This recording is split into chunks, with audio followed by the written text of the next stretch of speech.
Pelaku merusak gembok di pagar besi saat warung kopi ini telah ditutup di malam hari.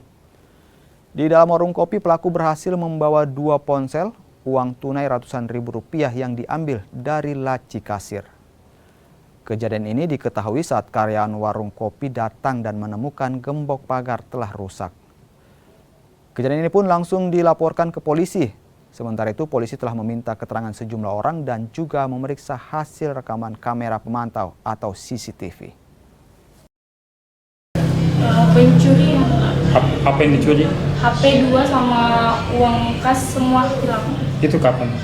Tadi malam Kak, sekitar jam 2 kayaknya. HP ada 2 ya? Iya Kak. Tablet 1 juga? Iya, tablet Jadi 1. 3? 2 juga. Tablet 1 sama HP Samsung 1.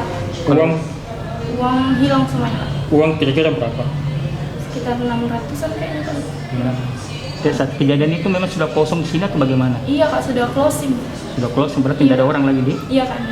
Itu cara masuknya bagaimana? Apa dia merusak atau seperti apa? Iya, bobot kayak dari luar Kak, karena tadi pagi pas datang temanku gemboknya sudah rusak.